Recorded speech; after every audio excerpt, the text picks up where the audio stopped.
தேவ பிள்ளைகளே, தேவனாகிய இயேசு கிறிஸ்து உங்களுக்காக சொல்லும் தேவ செய்தி இது. என் மகளே, என் மகளே, உன் மனதில் நொடிக்கு நொடி 1000 போராட்டங்கள் நடந்து கொண்டு இருக்கிறது.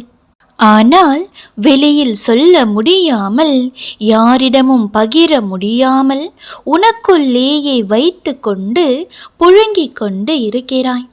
ஆனால் இதுவும் ஒருவித நன்மைக்கே.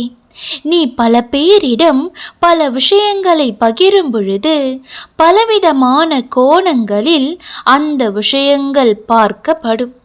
உனக்கு நன்மை செய்கிறேன் என்று உன்னை மேலும் குழப்பி மேலும் சிக்கல்களில் நீ மாட்டிக்கொள்ள வாய்ப்பு இருக்கிறது. எனவே யாரிடமும் எதுவும் சொல்லாமல் நீ அமைதியாகவே இரு. இப்போதெல்லாம் உன் மனதை உறுத்தும் ஒரு பெரிய விஷயம், தர்மத்தின்படி தூய வாழ்க்கை நடத்துவதால்தான் இப்படி துயரங்களை சந்திக்கிறேனா என்று யோசித்து கொண்டே இருக்கிறாய். நேர்மையாக வாழும்போது சில இன்னல்கள் வரத்தான் செய்யும். அதற்காக வழிநறி தவறி வாழ்க்கை நடத்துவது உன் அழிவை நீயே தேடிக் கொள்வதற்கு சமம். நான் உனக்கு பலமுறை கூறியிருக்கிறேன், சோதனைகள் வந்தாலும் நல்லவர்கள் விழுந்து போக மாட்டார்கள், தவறு செய்பவர்கள் வாழ்ந்துவிட மாட்டார்கள். இப்போது நடந்து கொண்டிருக்கும் இந்த நிகழ்வுகளையும் இந்த சூழ்நிலையில் உன் பிரச்சனைகளையும் கவலைகளையும் பிறரிடம் சொல்லாதே.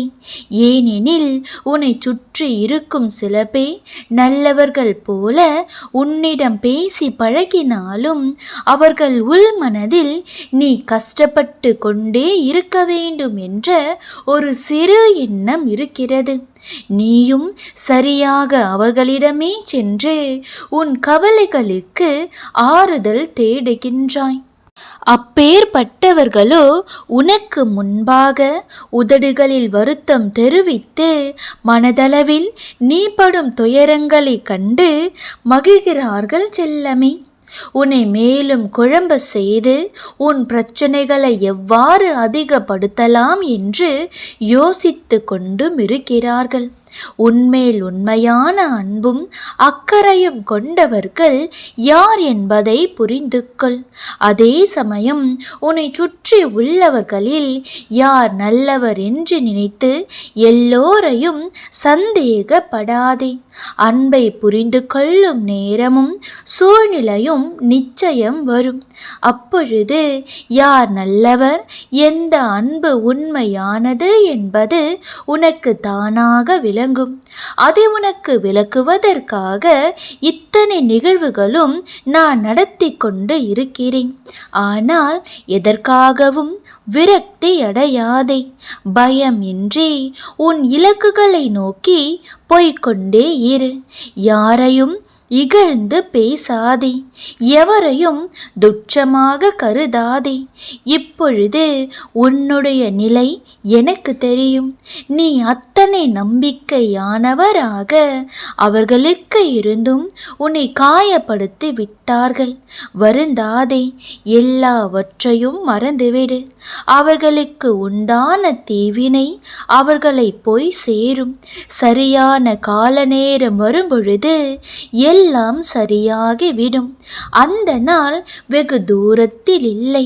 நிச்சயம் உன் கஷ்டங்களுக்கெல்லாம் ஒரு விடிவு காலம் வரும். என்னை நம்புகிறாய் அல்லவா? அப்போது மகிழ்ச்சியாயிரு.